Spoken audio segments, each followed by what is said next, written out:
Bonjour à toutes et à tous et bienvenue dans Génération Parents, le podcast qui décrypte l'éducation du XXIe siècle. Je suis Solène Boquillon-Le Goisiou, la fondatrice de Soft Kids et l'autrice du livre « Préparez aujourd'hui vos enfants au monde de demain ». Chaque semaine, je vous propose de se retrouver avec mes experts et des invités autour des questions d'éducation du XXIe siècle. C'est parti! C'est la rentrée et ici, dans Génération Parents, on le sait, qui dit rentrée dit aussi retour des questions sur les écrans. Premier téléphone, temps d'écran, réseaux sociaux, harcèlement en ligne, sécurité numérique, ce sont des sujets qu'on aborde souvent dans le podcast parce qu'ils nous concernent tous en tant que parents du XXIe siècle. Et justement, Bouygues Télécom a lancé le programme Reconnecter. Une série de vidéos sur YouTube super claires avec des parents, des ados, des experts. L'idée de ces vidéos, c'est d'aider à mieux vivre le numérique en famille sans culpabiliser. Je les ai regardées et elles sont vraiment bien faites. Alors, si ça vous parle, allez jeter un œil sur la chaîne YouTube de Bouygues Télécom ou directement via le lien dans les notes de cet épisode. Merci à Bouygues Télécom de soutenir Génération Parents. Et maintenant, place à l'épisode du jour.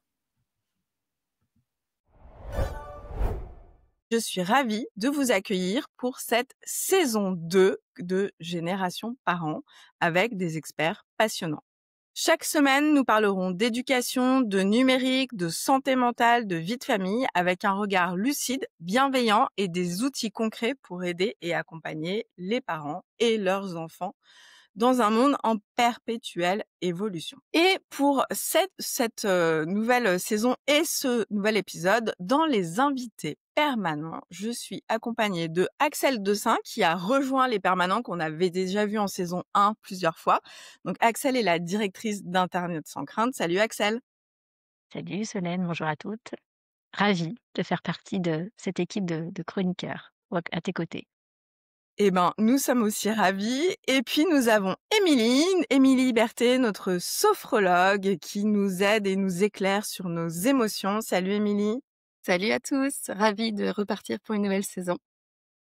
Et enfin, aujourd'hui, en invité spécial, nous avons Justine Atlan, qui est la directrice générale de l'association e-Enfance 3018, un acteur incontournable de la protection des jeunes en ligne. Elle va nous éclairer sur les grands changements de la rentrée 2025 et les défis du numérique auxquels sont confrontés parents et enfants. Bonjour Justine, merci d'être avec nous. Bonjour Solène, bonjour Axel, bonjour Rémi, bonjour à tous. Allez, donc on est parti, que vous soyez en voiture, dans le bus, en train de préparer un cartable ou de boire un café, installez-vous confortablement. On démarre cette nouvelle saison avec un épisode 100% sur l'actualité éducative. Alors, vous le savez, c'était la rentrée la semaine dernière. Et donc, c'est très, très chargé côté famille. Donc, on va démarrer avec l'actu de la semaine. On va faire le point sur les nouveautés 2025 de cette rentrée dans les écoles et les collèges et les lycées pour nos enfants. Ensuite, on passera au débat de la semaine. Moi, j'avais envie de parler de les parents sont-ils largués face aux usages du numérique de leurs enfants, puisqu'en fait, on ne voit que des parents se poser des questions sur les réseaux sociaux, portable, pas portable, comment faites-vous, etc. Donc, ça devient vraiment un sujet. Et ensuite, on aura, comme d'habitude, une question de parents et on terminera par un super quiz.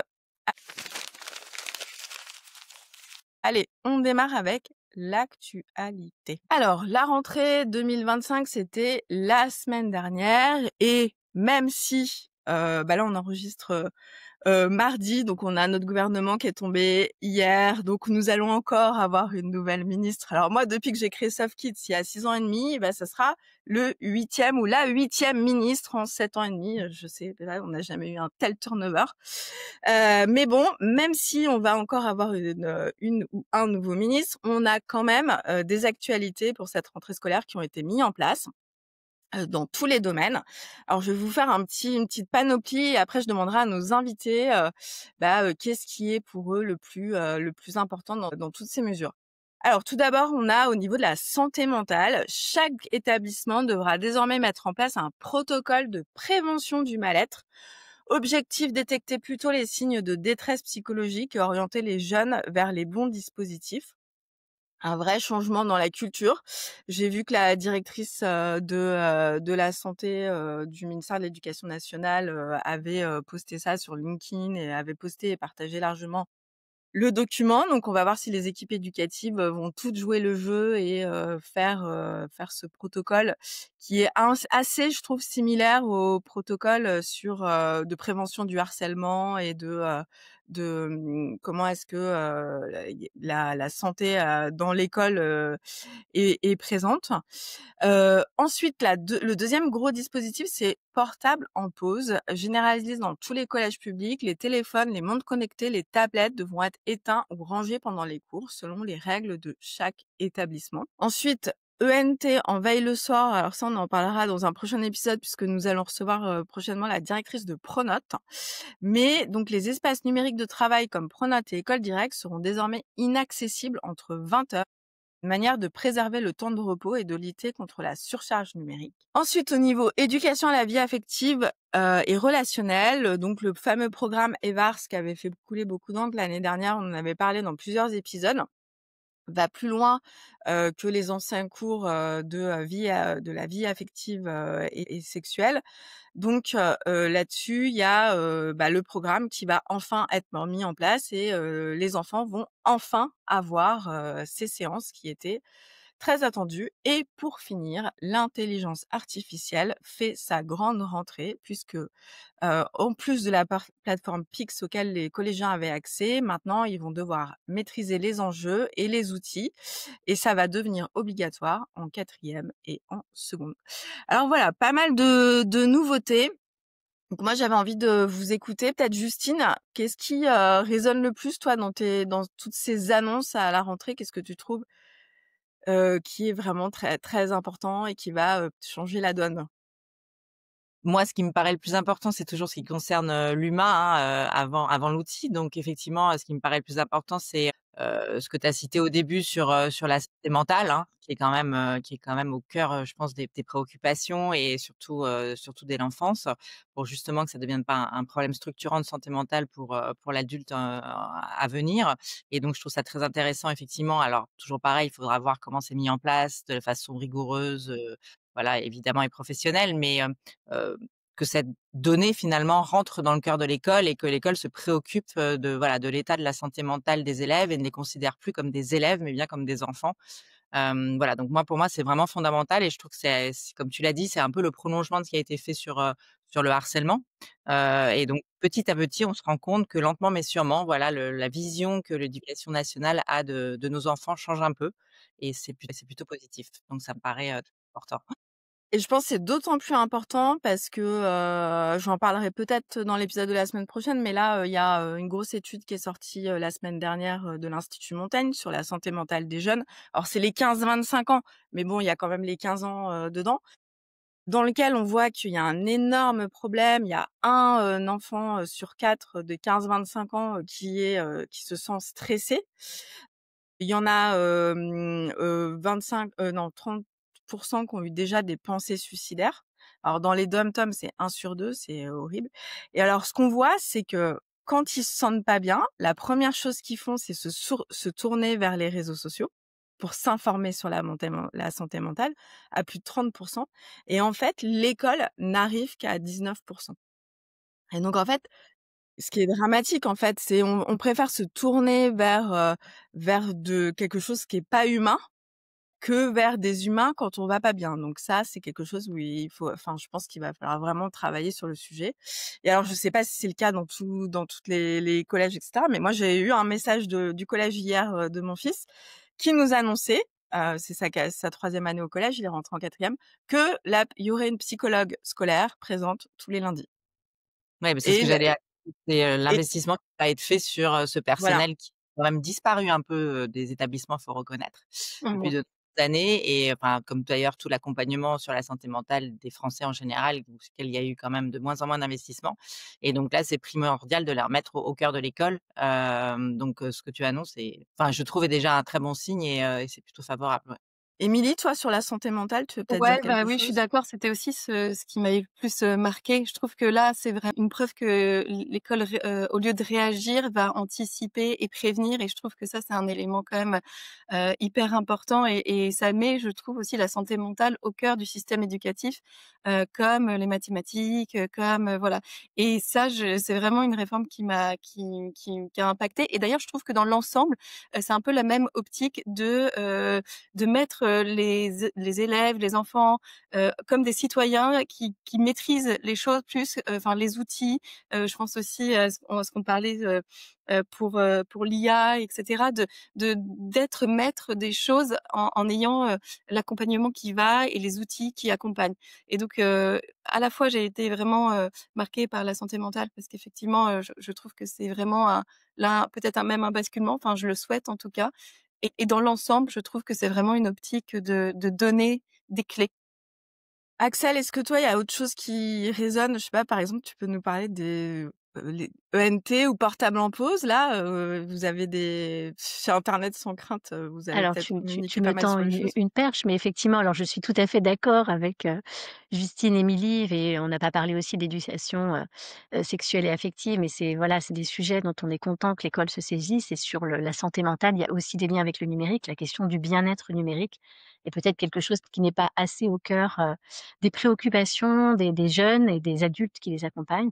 Mais bien sûr, moi j'avais envie de m'arrêter plus, sur, les mesures qui concernent le numérique, donc sur ce portable en pause et sur aussi la régulation des ENT. Alors ce qui est important, c'est de voir aussi la pédagogie qui va être faite autour, parce que si ça peut être quand même des sujets qui amènent à, se questionner sur ces moments de connexion, de déconnexion, de permettre aussi aux jeunes de reprendre le contrôle et leur dire qu'il y a des moments il y a des moments, voilà, effectivement, à l'école, sans son téléphone, les notifications, les sollicitations, pouvoir être vraiment concentré. Et puis, autour des ENT, il y ait peut-être un cadre tout simplement qui n'existait pas, tout en laissant quand même la liberté à chacun, en fonction de ses horaires, de pouvoir se saisir de ces outils. Et moi, je salue aussi parce qu'on avait pris les devants, et d'ailleurs avec, Justine, parce qu'on est partenaire dans le cadre du CFR Internet Day, de mettre l'IA au cœur vraiment, des sujets d'éducation. C'est un enjeu essentiel déjà pour comprendre, bah, où sont les IA dans nos vies parce qu'elles y sont depuis longtemps et avec les IA génératives, on a un risque là de fossé encore plus important entre les adultes et les jeunes. Donc il y a urgence à ce que l'école, parce que c'est quand même là où tous les jeunes se retrouvent, se saisissent de ce sujet. Donc à voir comment ça va se traduire concrètement, voilà, toutes tes mesures. On peut peut-être refaire un petit bilan dans 6 mois, Solène, pour voir Ouais, ce ouais. que Bah, ça a après, donné. en fait, c'est comment est-ce que tout ça va s'intégrer dans, des, agendas chargés, enfin La voilà, enfin, je formation pense des la enseignants, comment formation c'est des enseignants porté, et les cetera. discours, comment on intègre les parents aussi Ouais, à ces discours-là, c'est important pour que ça fonctionne. donc bon, on va voir, mais je pense que il va falloir, bah, un maximum, de soutien aussi de la part des parents sur, tous ces sujets-là, mais on voit bien quand on en discute que tout est lié, en fait. Tout est vertueux et que si tu appuies sur l'un, ça va aider l'autre. Donc à suivre, on fera un petit bilan. Je veux Justine, prendre un petit peu le temps, bah, de nous parler, de l'association. Donc Justine, tu es directrice générale de l'association e-Enfance 3018 depuis, est-ce que j'ai bien vu sur LinkedIn, 16 ans? Donc tu Tout à connais, fait. tous ces sujets, par cœur. Donc tu es engagée depuis de nombreuses années sur la protection des mineurs en ligne. Aujourd'hui, ton association, c'est un acteur incontournable, hein, de l'accompagnement numérique des familles en France. Vous êtes une association d'utilité publique, vous œuvrez depuis 2005 pour protéger les enfants et les ados du danger des numériques. Vous avez 3 axes: la prévention, la formation, l'accompagnement. C'est un dispositif, qui est, mis en place avec, le numéro 3018 contre les violences numériques. Vous êtes ouvert 7 jours sur 7. C'est gratuit, c'est anonyme, c'est par téléphone, mais aussi j'ai vu via WhatsApp et Messenger. Donc vous adapter aux nouvelles, technologies. Et grâce à toi, à ton équipe, il y a des milliers de jeunes qui sont accompagnés chaque année pour sortir des situations de cyberharcèlement, de diffusion d'images non consenties, de violences en ligne, ou simplement pour mieux comprendre les écrans. Alors juste, avant de passer sur le débat, moi, Justine, j'aurais aimé que tu nous dises un petit peu, comment toi tu vois les choses? Comment vont les enfants face au numérique aujourd'hui? Et puis, comment vont les parents? Comment tu vois? Quel est que ton pouls là de 2020 de cette rentrée 2025? Juste pour ajouter sur ta présentation qu'on est à une application 3018, c'est important de le dire parce que, c'est vraiment ce qu'utilisent le plus les jeunes et très souvent, dans les établissements scolaires, quand on leur parle juste d'un numéro de téléphone, ils vont pas forcément l'utiliser. Alors que dès lors qu'ils savent que c'est une application, qui est évidemment, complètement gratuite à télécharger et anonyme aussi dans le fonctionnement et qui peuvent chatter avec nous, ça les libère beaucoup donc je me permets de le préciser, je le rappellerai sans doute à la fin. Alors après pour la rentrée 2025, moi je pense que comme sur d'autres sujets, elle est un peu chaotique et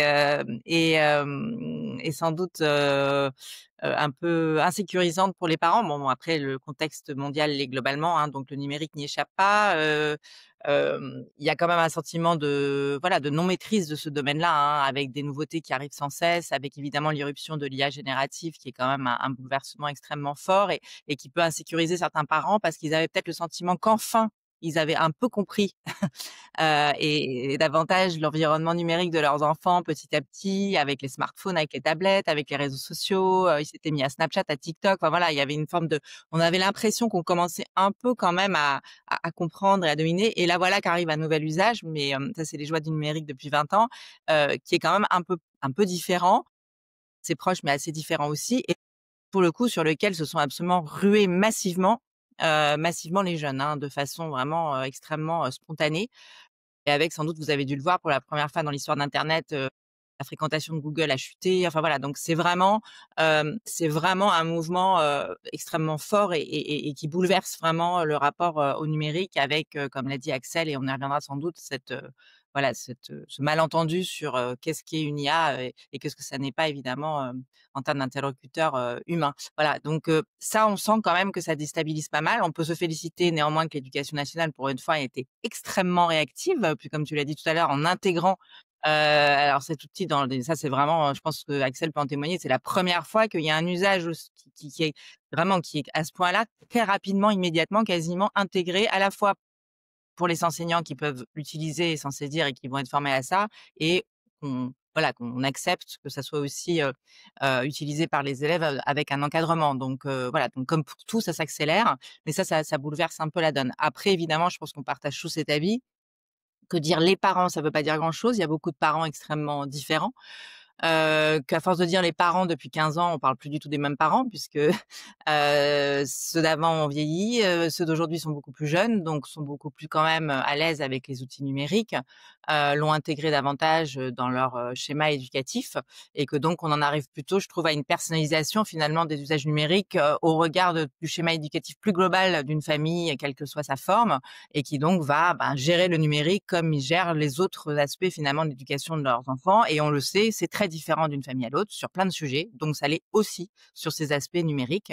On n'a pas tous le même modèle éducatif pour nos familles et elles sont elles-mêmes très différentes. C'est pareil pour le numérique. Ça, je trouve ça assez rassurant. Ça veut dire que ça a intégré vraiment, c'est rentré dans le modèle éducatif et c'est plus un objet extérieur sur lequel on va attendre voilà une espèce de one size fits all qui serait le modèle voilà pour utiliser internet. Donc voilà, moi je trouve qu'il y a quand même des signes assez positifs, même si encore une fois voilà les parents sont dans un environnement qui ne cesse de les alerter sur des risques, des dangers, des faits divers, etc.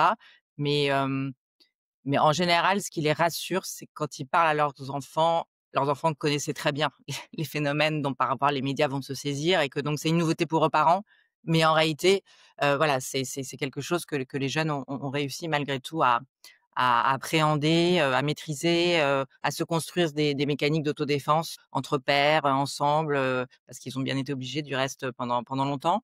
Et voilà, moi, c'est vrai que je suis plutôt optimiste de nature, donc j'aurais tendance à favoriser les bons côtés et je trouve que voilà, parallèlement d'ailleurs au fait que, on peut se féliciter qu'il y a une prise de conscience plus générale, politique européenne sur effectivement un encadrement beaucoup plus fort évidemment qu'il faut avoir sur, cet environnement-là aussi, parallèlement. Mais voilà, moi je trouve qu'on est plutôt dans un élan assez constructif, sur ce sujet-là, tout le mois.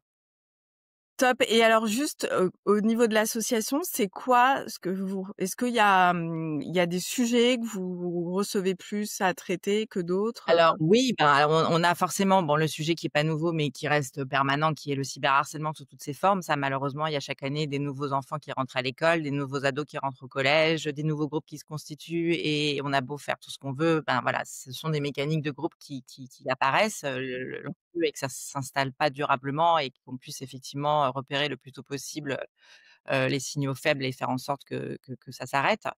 En collaboration avec tous les acteurs concernés, que ça soit les réseaux sociaux, l'école et même d'autres lieux extrascolaires. Donc ça, c'est un sujet récurrent, voilà, ça malheureusement pour l'instant et on ne peut pas dire qu'il soit en diminution. Ensuite dans les «nouveautés» entre guillemets, ben, on va revenir à l'IA, hein, ça on va pas pouvoir je pense qu'on va beaucoup en parler ce matin, aujourd'hui parce que voilà, c'est quand même incontournable, ça bouleverse franchement encore une fois les usages. Il y a évidemment des nouveaux risques, qui sont liés à toute activité humaine nouvelle, hein, et donc ça effectivement c'est très présent. Et on commence à avoir évidemment des problématiques qui sont liées à ça. Mais encore une fois, je trouve que la réactivité, de la société en général par rapport à ce sujet est quand même assez encourageante malgré tout. Puis, heu et ça va dans le sens aussi de l'opportunité des VARS qui arrive quand même à un très bon moment aussi, même si c'est tardivement par rapport à la loi de 2021. Il était temps et ça devient urgent parce que comme vous le savez, on a quand même une régression assez forte de l'égalité homme-femme en réalité, par rapport à la perception que les jeunes en ont. Vous avez sans doute dû voir le rapport du Haut Commissariat à l'égalité hommes-femmes qui est sorti, au début d'année 2025, qui montre quand même qu'on a des régressions, hein, sur un certain nombre de visions des stéréotypes, hommes-femmes, depuis 10 ans, chez les jeunes, donc c'est assez inquiétant et donc on peut évidemment ne pas lier ça à la fois une consommation de pornographie, précoce qui existe depuis maintenant une quinzaine d'années et qui est forcément à créer des dégâts chez les adultes et donc chez les jeunes aussi, mais aussi à la poussée, qu'on dit incel, masculinisme, vous pouvez la nommer comme vous voulez, qui est quand même, assez présente sur les réseaux, et dont on voit que les jeunes garçons, on le voit avec les chiffres de l'étude du Haut Commissariat, sont assez, perméables quand même à tout ça. Donc ça, c'est quand même un sujet, nous, qu'on constate, hein, qui monte. Alors c'est évidemment pas majoritaire, Dieu merci, mais c'est présent en classe quand on intervient, c'est présent effectivement sur les appels qu'on peut recevoir à certains moments et voilà et ça, il faut, je pense, être très vigilant et se saisir de ce sujet-là et c'est là qu'effectivement la mise en place, du programme EVARS qui a aussi, vraiment dans ses objectifs principaux, justement de mettre en place, voilà des réflexes et sur l'égalité homme-femme et de façon très précoce, hein, puisque dès la maternelle, on nous paraît vraiment essentiel et loin d'être effectivement, une option comme ça l'a été, ces dernières années. Eh ben, merci beaucoup Justine pour, ce résumé de un peu la situation qui va nous amener vers notre débat, et en fait, en relisant, la question là que j'avais mise, c'était: «Les parents sont-ils largués face aux usages numériques de leurs enfants?» Bon, on va en débattre, mais en fait, je me demande si ils sont largués face aux usages numériques ou est-ce qu'ils sont largués face à leur consommation du numérique, qui est un petit peu différent. Et je pense en t'écoutant là, il y a pas mal de choses là qui me sont venues par rapport à d'autres débats que j'ai eus, notamment cet été avec plusieurs amis. Donc, on va en parler. Donc, place au débat de la semaine. Donc, on parle beaucoup, mais on sent souvent que les parents sont démunis, qui savent est-ce que je dois donner un portable ou pas, à quel âge ou pas, est-ce qu'il doit avoir accès aux réseaux sociaux, est-ce que YouTube c'est un réseau social ou pas, parce que par exemple là, on a, les Australiens, qui ont, considéré que YouTube c'était un réseau social et c'est interdit aux moins de 16 ans, au même titre qu'Instagram, et TikTok. Mais YouTube nous dit: «Non, nous on n'est pas un réseau social». Pareil WhatsApp, on nous dit: «C'est pas un réseau social». Donc en fait, les parents, ils sont en mode, «Ouais, il y a tellement de possibilités et comment est-ce que je gère ça, derrière?» Et en plus, on voit que dans les faits, donc j'ai repris les chiffres, de l'année dernière de l'Observatoire de la parentalité et de l'éducation numérique. Donc les enfants reçoivent leur première tablette vers 9 ans, leur premier smartphone à 11 ans. souvent, à l'entrée au collège. Une fois utilisés, les 11-14 ans, ils se passent 3h07 par jour.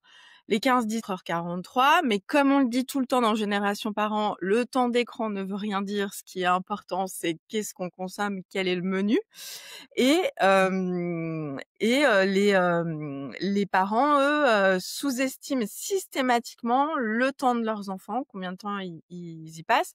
Il y a une perception décalée et à côté de ça, en fait, les parents ne savent pas trop ce que leurs enfants consomment, parce qu'il y a 65 des 7-10 ans qui utilisent un smartphone sans la présence d'un adulte. Donc 65 des 7-10 ans sans la présence d'un adulte avec l'utilisation d'un smartphone. Et chez les 11-14 ans, c'est 93 sans un adulte à côté.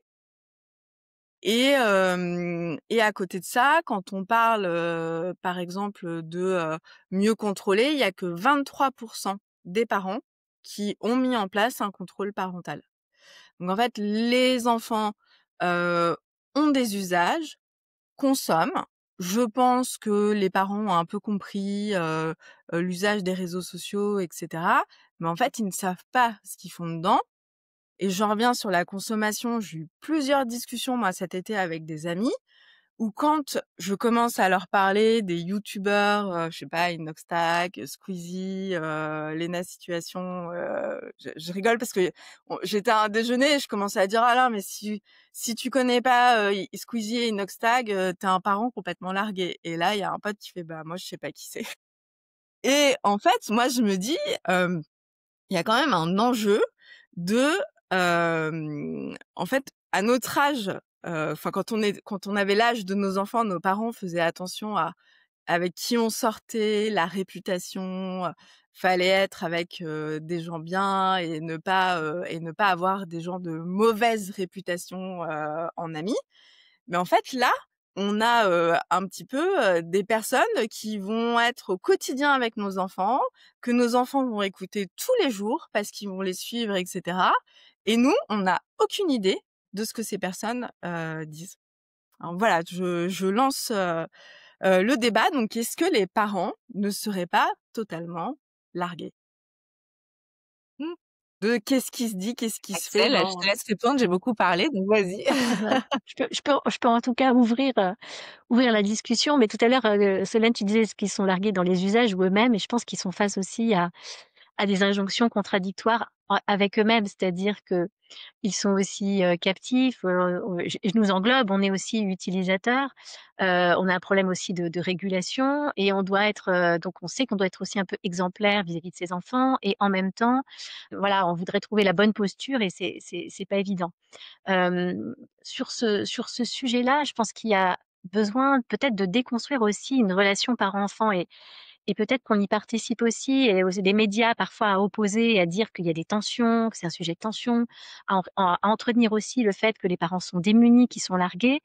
Peut-être qu'on les entretient aussi, dans ce schéma-là et alors que, peut-être en se mettant davantage sur un pied d'égalité avec, leurs enfants, en se disant: «Bah, moi aussi je suis un peu victime d'un même système, moi aussi j'ai du mal à décrocher.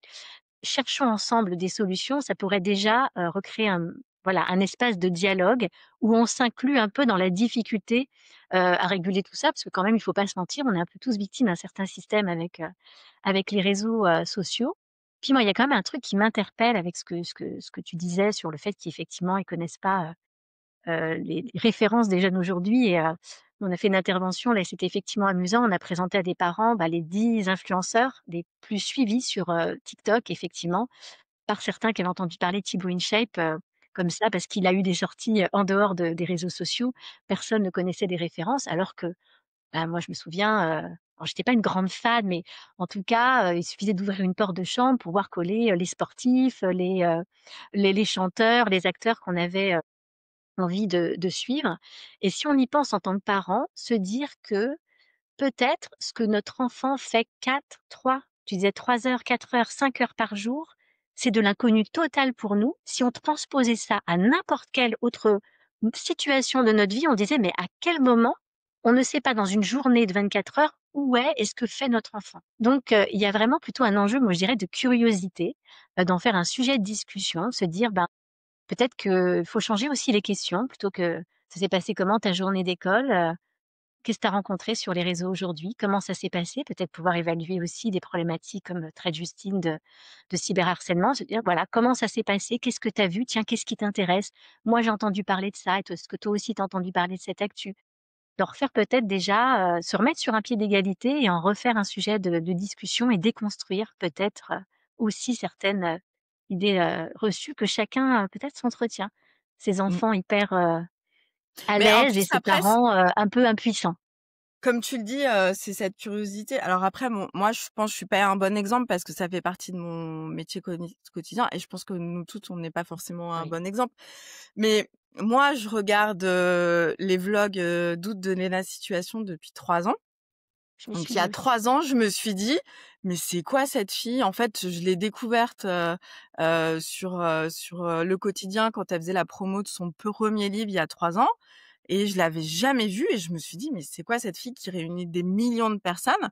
Bah, en fait, il faut que je m'y intéresse pour voir un petit peu, qui c'est et j'ai commencé à regarder les vlogs d'août et en fait, on voit un petit peu l'état d'esprit de cette génération, comment ils fonctionnent et cetera et puis après, j'ai regardé, le docu, de Inox Tag, sur Amazon, Prime avec mon fils et donc là, j'ai vu qu'est-ce que c'était un créateur de contenu depuis 10 ans, comment il s'est construit, le travail et en fait, j'ai eu ma vision des youtubeurs qui a complètement changé. J'ai vu le travail que c'était.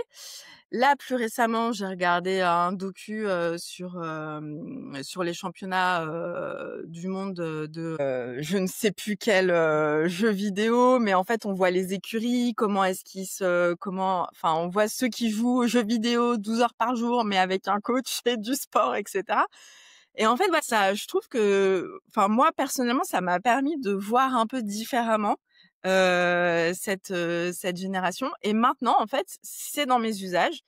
Par exemple, là, il y a, Inoxtag, qui, sort, une nouvelle émission, bah, avec mon fils aîné, on a prévu de la regarder ensemble et Bon exemple.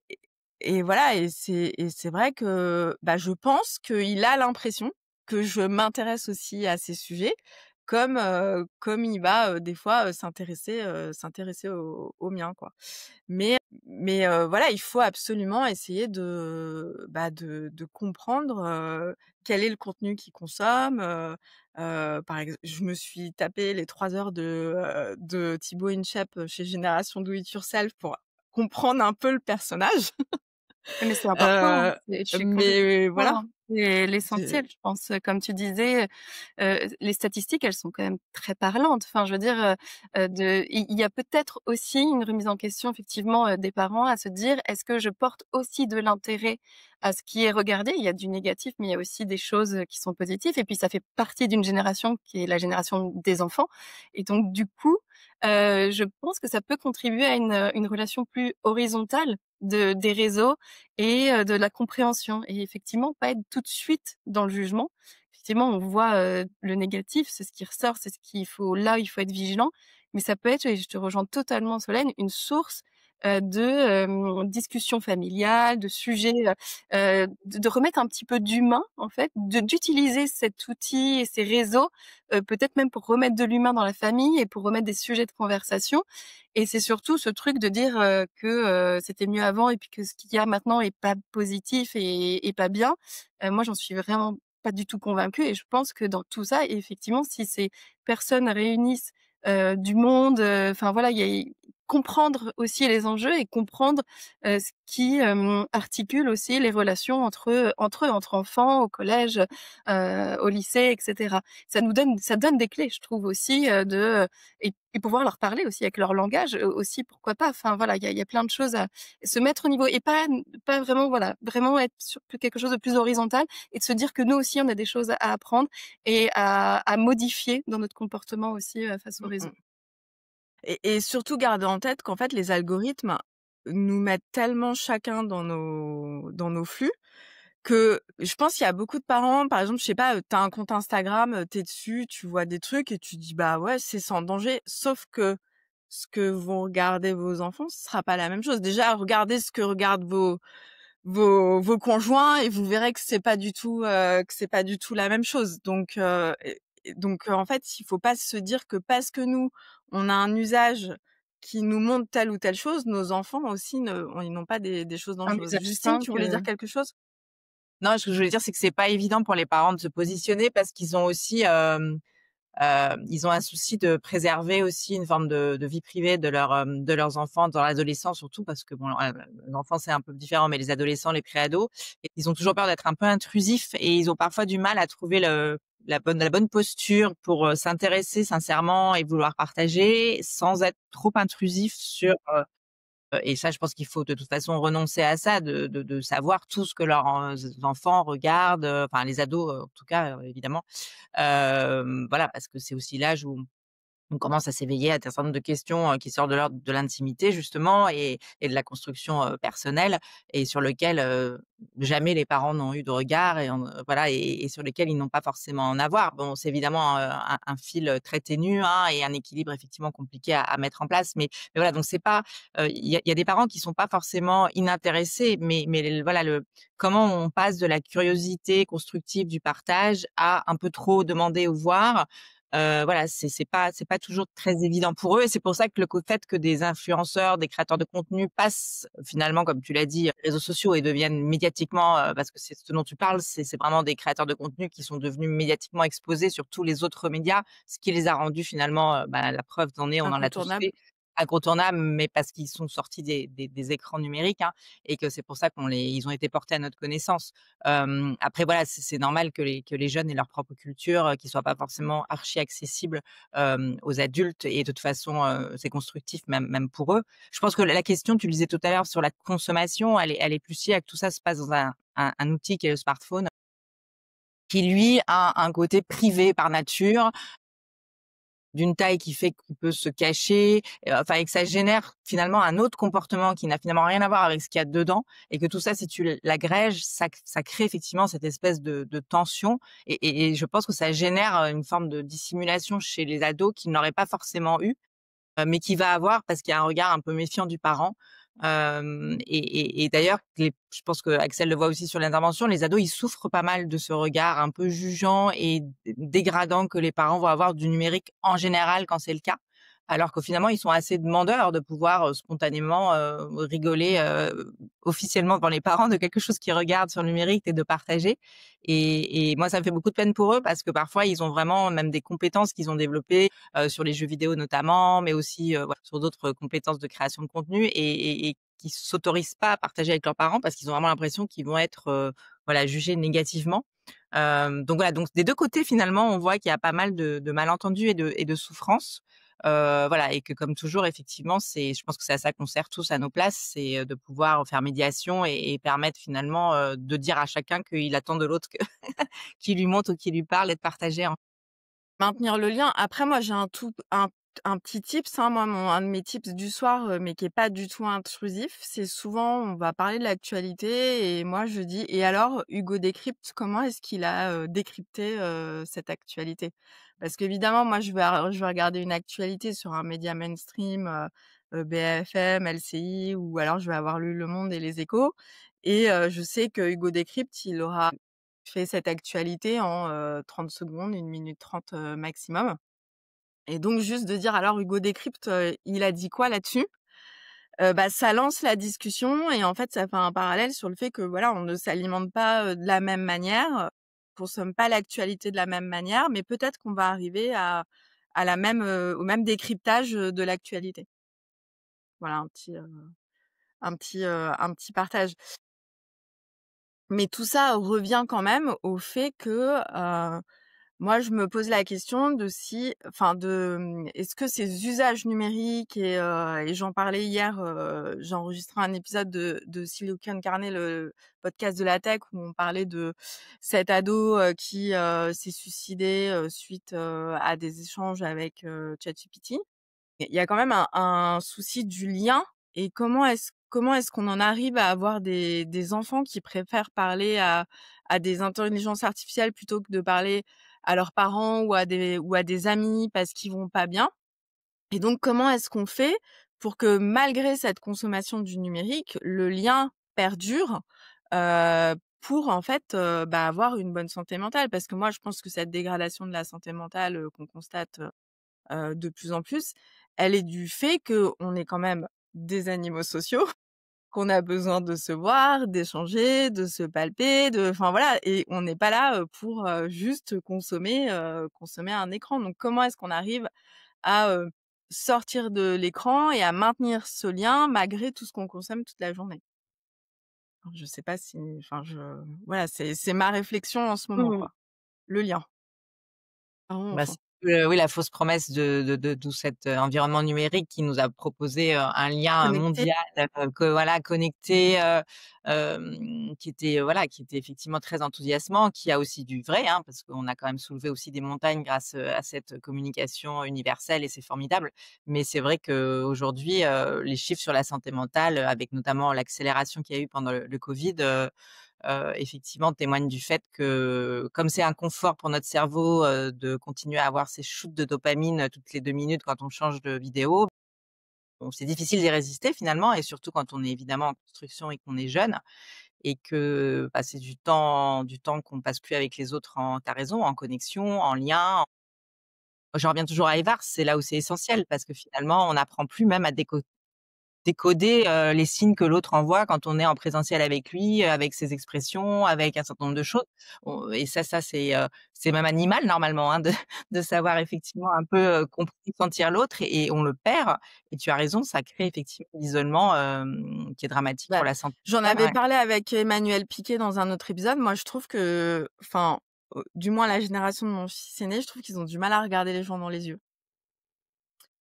En fait, le Notre contact empathie, visuel heu, notre est empathie est beaucoup moins, difficile à travaillée et faire. le lien à l'autre, ouais. Ouais, et donc Et moi, souvent je dis: «Mais regardez-moi dans les yeux, on est en train de se parler, on a une discussion», et en fait, ils ont tellement l'habitude d'être, je sais pas, d'être sur un écran machin, qu'en fait, ils ont une discussion, mais ils vous regardent pas, quoi. C'est vrai, Donc c'est vrai. Ouais, tu as raison, Mais, tout à fait. ce que si je peux rebondir, Solène, sur ce que tu évoquais par rapport à se tourner vers, les IA, c'est vrai que ça doit nous questionner, nous, en tant qu'adultes, sur notre propre disponibilité. Alors c'est sûr, elle évoquait Justine, vraiment tu as tout à fait raison sur ce moment un peu charnière d'entrer dans l'adolescence où c'est normal aussi qu'on se tourne moins vers ses parents, vers l'adulte, pour aborder certains sujets et on va aller chercher des réponses, bah, malheureusement pas au bon endroit. Mais je pense que ça va quand même nous questionner à l'échelle de la société, sur notre place d'adulte, disponibilité pour nos jeunes, à les écouter, à leur avoir du vrai temps disponible pour eux. C'est d'ailleurs pour ça, parce qu'on parlait, enfin je le sujet de ton là du débat était aussi sur les parents largués et que comment on peut les aider. C'est vrai qu'on a beaucoup, un peu crispé les parents sur la question, du temps d'écran. Ils sont très focus là-dessus et peut-être parler plus aussi collectivement de moments écran. Et donc de moments sans écran et donc de moments qu'on dédie vraiment à l'autre, les moments de repas, les moments d'échange où collectivement on va mettre de côté des écrans pour que ça fasse justement pas barrière, qu'on puisse être disponible, se regarder dans les yeux comme tu le dis et donc je crois que ça doit nous questionner au niveau de la nous, aussi adultes, pourquoi ils se tournent tant, voilà vers ces IA? Ils vont chercher peut-être des réponses qu'on leur apporte pas parce qu'on n'ose pas aborder certains sujets, une disponibilité, hem, voilà, qu'on n'a pas forcément, tout le temps pour eux et de leur rappeler du coup que ce sont des outils et la bonne place de ces outils. C'est aussi notre rôle, d'adulte, leur apprendre à utiliser ces outils à leur bonne place. C'est des outils, c'est pas des faux psys, c'est pas des voyants, c'est pas des donc en Après fait, le Yves, j'ajouterais juste qu'il faut pas non plus tirer un trait très noir, c'est-à-dire que, avant les adultes étaient pas particulièrement plus disponibles, pour les jeunes. Enfin, c'est toujours pareil, on doit tous être non mais vigilants, mais sans je être pense que caricatural bien sûr, hein. Oui, voilà, je oui. sais qu'on l'est, hein, bien sûr, mais c'est pour les gens qui nous écoutent aussi. Voilà, c'est pour effectivement bien dire que, il y avait pas plus d'adultes disponibles avant. L'IA peut avoir des vertus si effectivement elle pallie à un manque qui préexistait, qui est pas nouveau. En fait, elle remplace rien. à la place d'un vide qui, à mon avis, préexistait déjà. Après, effectivement, c'est dans quelle mesure, elle est capable d'apporter des réponses qui orientent et non pas qui se font passer pour ce qu'elle n'est pas, c'est-à-dire ni un psy, ni un parent, ni un ami et cetera. Mais à nouveau, le numérique est arrivé aussi à un temps de l'humanité où il y avait d'autres problématiques, on était aussi dans la déconstruction, des communautés quelles qu'elles soient, qui font aussi socle, qui permettent d'accompagner des jeunes quand c'est plus la famille, quand c'est plus les parents. Il y a d'autres membres de la communauté, qui prennent le relais et c'est là où voilà, je pense que peut pas faire refaire Ouais. le monde, mais voilà, tout ça, il faut toujours contextualiser parce que faut pas diaboliser le numérique comme s'il avait cassé quelque chose qui existait. Je pense que c'est plutôt bien aussi que les jeunes aujourd'hui aient les réseaux sociaux qui leur apportent aussi, des réponses, qui leur permettent de partager entre eux du mal-être et cetera. À nouveau, il faut que ça soit construit de la bonne façon, de façon rigoureuse, effectivement orientée et on a plutôt un enjeu aujourd'hui et je sais qu'on y travaille tous ensemble d'ailleurs sur comment reconnaître les bons contenus des mauvais, les bonnes réponses des mauvaises, les bons créateurs des mauvais, parce que c'est plutôt là où est le risque, en fait, à mon avis. Ouais, c'est, ce qu'on dit avec Axel, apprendre à dompter l'algorithme pour avoir un bon menu à la maison. Dans tous les cas, bon, c'est passionnant et je pense qu'on aura, d'autres, débats dans cette saison 2 sur ce sujet-là. Bon, on va dire que les parents sont pas si largués que ça, ils sont conscients, mais il faut qu'ils arrivent à trouver le bon équilibre entre, je sais ce qui se passe, je ne suis pas trop intrusif. Voilà, il faut, enfin, tout est une question d'équilibre et c'est vrai que souvent c'est pas facile à trouver et en plus ça dépend tellement de chaque enfant. On va passer maintenant à la rubrique au secours. Donc c'est une question, je pense plutôt, pour Justine, puis Axel, tu pourras peut-être, rajouter des choses.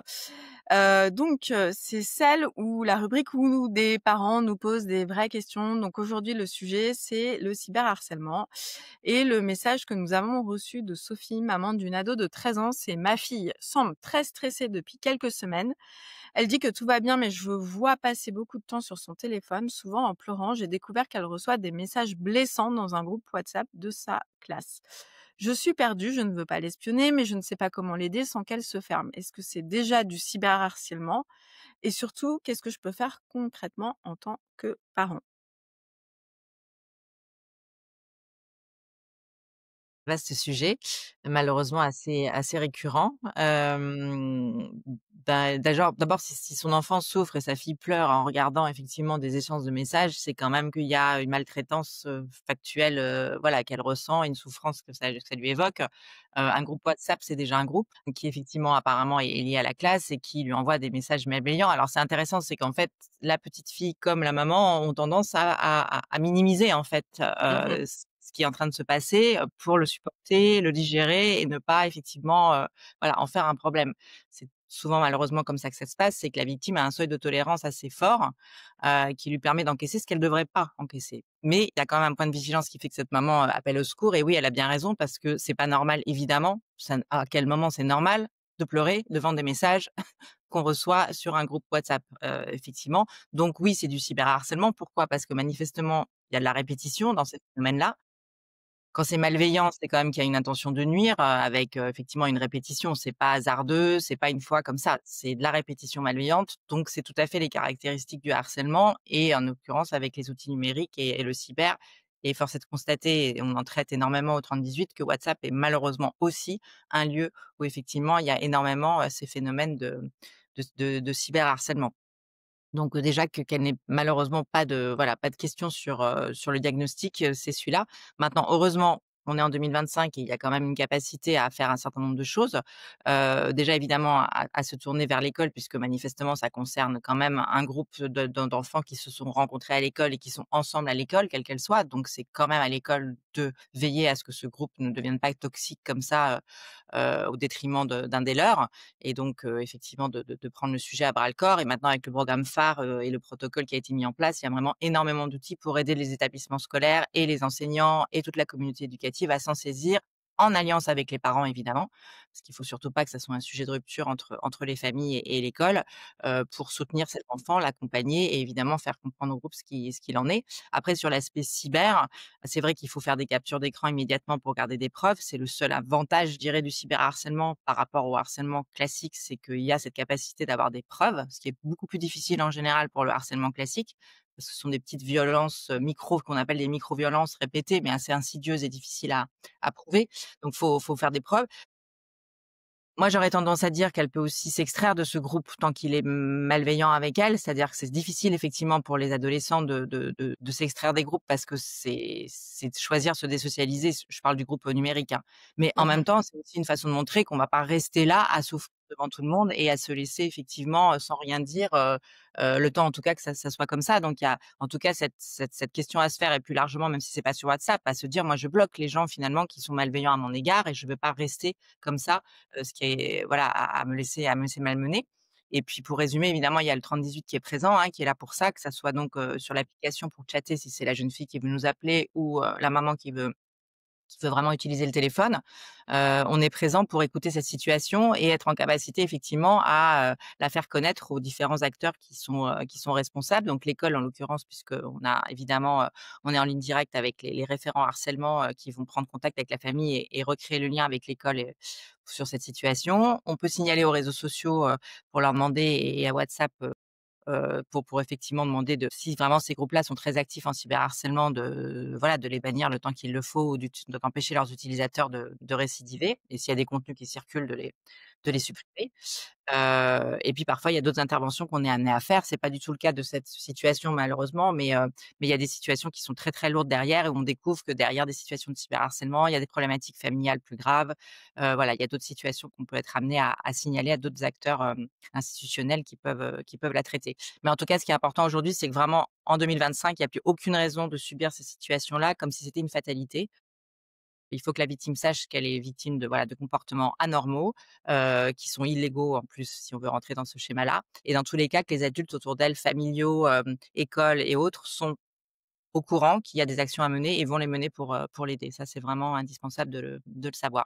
Mais il faut que la famille soit derrière et effectivement l'accompagne parce que c'est aux adultes de prendre ça en charge.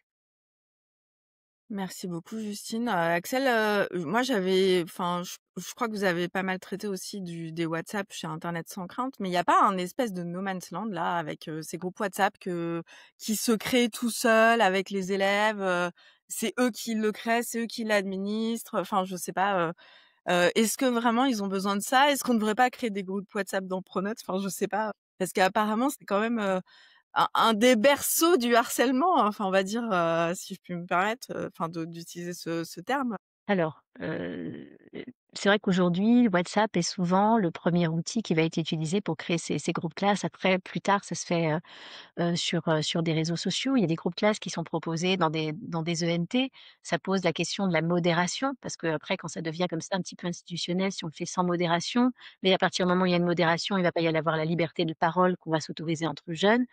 Je pense qu'il faut peut-être prendre le sujet à l'envers et se dire, ben, si on veut que son enfant parce que effectivement tu posais la question, enfin tu pointais le sujet de s'exclure aussi du groupe social quand on sort d'un groupe WhatsApp. Mais peut-être que la posture aussi de parents, quand on sait que ça arrive souvent à l'entrée au collège, donc à un âge où normalement ce n'est pas autorisé d'avoir ce genre d'outils puisque WhatsApp, je le rappelle, est officiellement interdit avant 13 ans ou d'autres types de messageries, Merci pour en ce tant rappel. voilà, en tant que parent, de dire: «Bah, écoute, moi je suis d'accord pour qu'il y ait un groupe WhatsApp, parce que c'est là que vous retrouvez tous ces camarades et je ne veux pas forcément que tu sois exclu de ça. Mais comme c'est pas un espace normalement dans lequel tu as encore le droit d'être, ben, je propose qu'on l'explore ensemble et que ce soit l'occasion» parce qu'en fait, le vrai fond du problème, c'est que personne n'éduque les enfants aux échanges en ligne, aux règles des échanges en ligne. Que leur dire que tel comportement est interdit, que ça va devenir du harcèlement et comme le disait très bien Justine, qui est un délit, de mettre des mots. Et moi, je sais que je l'ai fait avec mon fils. Voilà, je fais un petit témoignage personnel. Je l'ai fait avec mon fils quand il est rentré, en 6e. Puis en plus, il avait un profil qui pouvait être un peu, terreau, de voilà, de ce genre de phénomène. Et ça a permis d'observer, ça va très vite, il a fallu moins d'une semaine avant que ça parte, avec alors d'abord des partages d'infos qui n'avaient aucune place dans un groupe WhatsApp. C'est-à-dire que les enfants ne savent pas qu'est-ce qu'est l'ordre du public, du privé, qu'est-ce qu'on raconte à un groupe de camarades qu'on connaît à peine, par rapport à peut-être un groupe de famille dans lequel ils sont habitués. Et très vite, il a commencé à y avoir des insultes ou même des phénomènes qui sont aussi importants, c'est-à-dire des phénomènes de ghosting qu'on voit aussi dans ces groupes, WhatsApp entre jeunes et qui sont déjà en fait des signes de harcèlement qui peuvent être visibles par des parents. Parce que finalement, si au sein d'un groupe, l'enfant est exclu, c'est-à-dire il va poser: «Ah, vous pouvez m'envoyer le devoir ou la leçon» ou et que personne répond, bah, c'est que très certainement, il se passe la même chose, dans l'espace physique aussi. Donc d'observer ça ensemble et de dire: «Bah, là, regarde, quand il te dit ça, qu'est-ce que tu en penses? Qu'est-ce qu'on pourrait faire? Là, attention, ce mot-là, ça devient de l'insulte, il ne devrait pas. Qu'est-ce qu'on peut répondre?» Bah, c'est peut-être, être en bonne place avec, en tant que parent et de les accompagner peu à peu vers ces échanges parce que je pense qu'on peut le dire, hein, Justine, personne ne leur fait cette éducation aux premiers échanges en ligne et à comment se comporter dans les réseaux sociaux, comment on engage sa responsabilité, qu'est-ce qui est interdit, qu'est-ce qui l'est pas, comment on se comporte avec l'autre, et puis se rappeler qu'il y a toujours une vraie personne derrière l'écran. Donc moi, j'invite les parents à être aux côtés de leurs enfants dans ces groupes WhatsApp, tout en préservant peu à peu, bien sûr, l'intimité quand l'âge grand. Mais à 11-12 ans, ça se justifie puisque l'enfant n'a officiellement pas le droit d'être sur ces outils. Mmh. OK. Non, mais c'est vrai qu'on oublie complètement, que c'est un réseau social et que c'est celui enfin, ça y est, WhatsApp, c'est, celui où, Meta a le plus d'utilisateurs devant Facebook et Instagram. Donc Et qui voilà, il c'est devient Alors de plus en plus un réseau. juridiquement, c'est pas un réseau social, hein, c'est une messagerie C'est une privée, donc messagerie, mais que ça voilà. n'empêche pas Non, mais d'avoir des le conditions problème, c'est d'utilisation. voilà, le problème, c'est le mot privé dans messagerie privée parce qu'effectivement, messagerie privée, on imagine 2-3 interlocuteurs. WhatsApp, c'est des groupes de plusieurs centaines de personnes, effectivement, et c'est là où juridiquement, c'est voilà une qualification un peu compliquée, le mot privé, parce que ça n'a plus rien de privé. Mais voilà, ils ont pas exactement le même régime juridique que les réseaux sociaux, ce qui fait que c'est pas toujours facile d'intervenir de la même façon. Et à nouveau, c'est pour ça qu'il y a pas que les jeunes d'ailleurs et d'autres phénomènes qui se passent sur WhatsApp parce que c'est un lieu où effectivement, pour l'instant, c'est plus difficile de le réguler. Et en petite plaisanterie, je rappellerai quand même que tous les adultes sont pas non plus hyper familiers des utilisations des groupes WhatsApp parce que je pense qu'on en a tous des professionnels où il y a effectivement des interventions très hasardeuses qui n'ont absolument rien à voir dans des échanges. Donc c'est amusant aussi de voir que finalement, voilà, cette éducation ou comment on se C'est comporte collectif. dans des on pourra espaces faire un numériques, épisode groupe WhatsApp parents d'élèves. Je pense qu'il y a par toujours à exemple, dire ou sur le autre, sujet. voilà. C'est toujours assez amusant, je trouve, de voir comment chacun effectivement, voilà. Donc c'est une éducation assez globale à faire, je pense. Eh ben, merci beaucoup pour tous ces conseils. Allez, sauf Émilie, tu voulais rajouter quelque chose? Non, je voulais peut-être te donner un conseil juste pour la jeune fille. J'ai un exercice de sophro qui m'est venu en tête, donc je vais peut-être le OK. partager parce qu'il y a Vas-y, aussi vas-y. l'après et comment on gère, et cetera. Et c'est vrai que les mots difficiles à entendre, il y a un exercice tout simple où avec l'inspiration, on va venir tendre les mains et en fermant les yeux, on va visualiser un tableau. Alors il faut le faire surtout quand on vient de subir des agressions, des mots qui blessent, etc. Mais avec quelqu'un à côté de nous, sa maman, etc. Mais voilà, essayer de les visualiser sur un tableau et faire ce geste avec l'expiration d'effacer. Donc en fait, on voit qu'il y a eu, mais on prend aussi le pouvoir et ça fait retravailler la confiance en soi. On perd aussi quand on a ce genre d'attaque.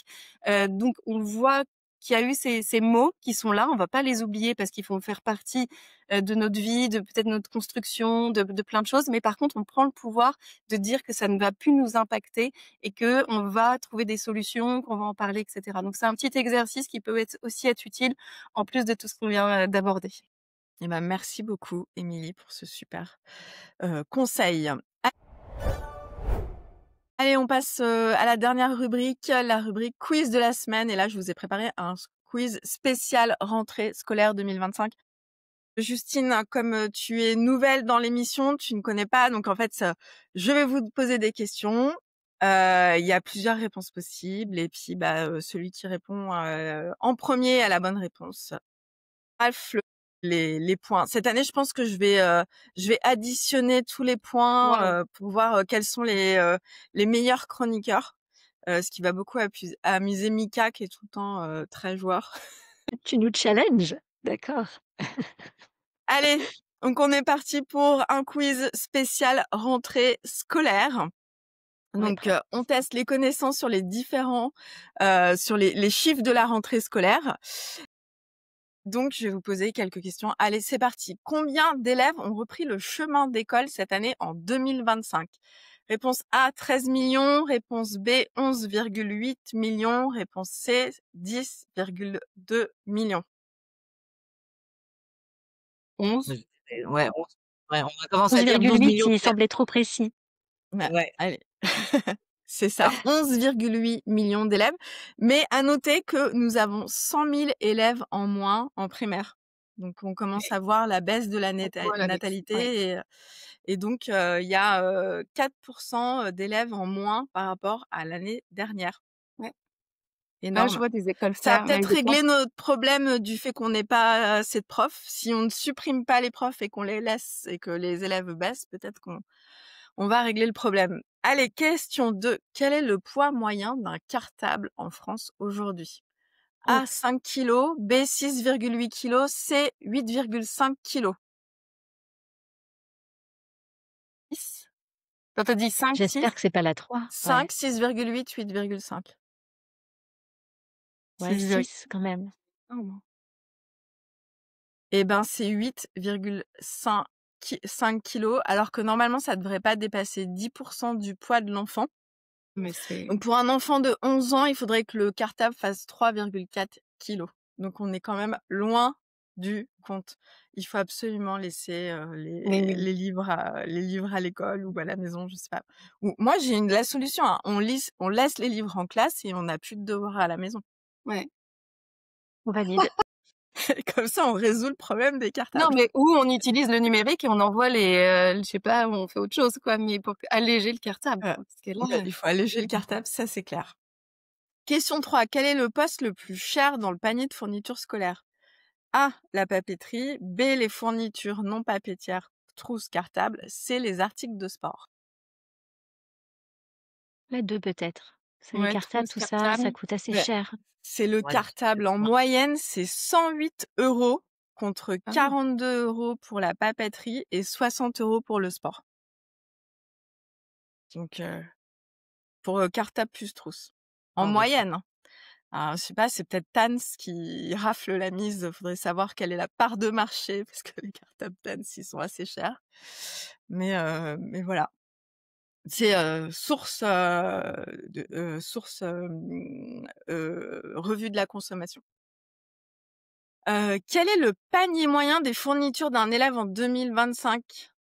Oui, 2025, sachant que ça a baissé par rapport à l'année dernière.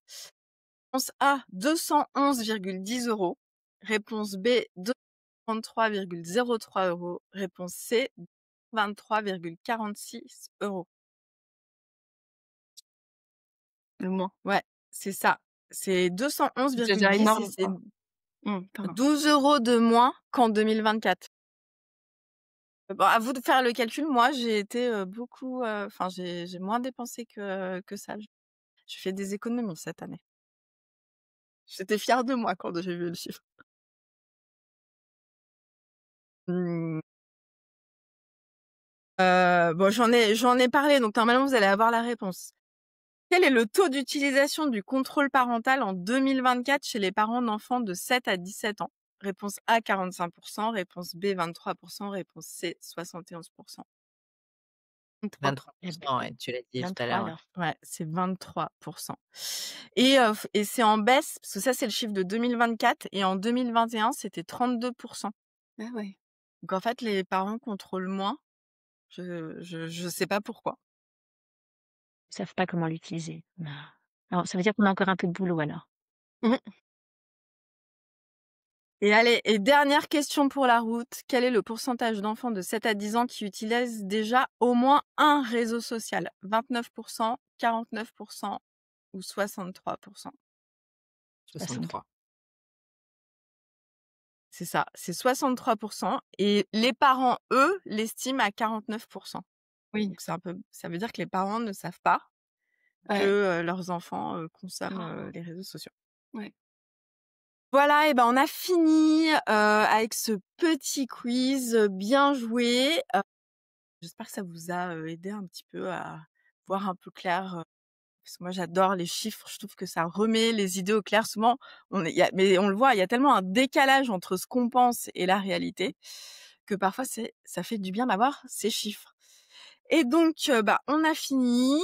C'est la fin du premier épisode de la saison 2 de Génération Parents. Un immense merci à mes invités du jour, Justine Atlan, Axel Dessein et Émilie Berthet. Aujourd'hui, on a parlé rentrée scolaire, santé mentale, usage du numérique et surtout comment, en tant que parent, on peut rester connecté à nos enfants, mais aussi à la réalité de leurs pratiques. Merci et on vous dit à très vite. On se donne rendez-vous la semaine prochaine pour un nouvel épisode de Génération Parents. Au revoir. Merci. Merci, bye bye. Merci. Beaucoup, au revoir. Si vous avez aimé cet épisode de Génération Parents, n'oubliez pas de vous abonner sur les plateformes de podcast ou sur YouTube et de nous laisser un commentaire. Ça nous aide beaucoup pour le référencement. Merci.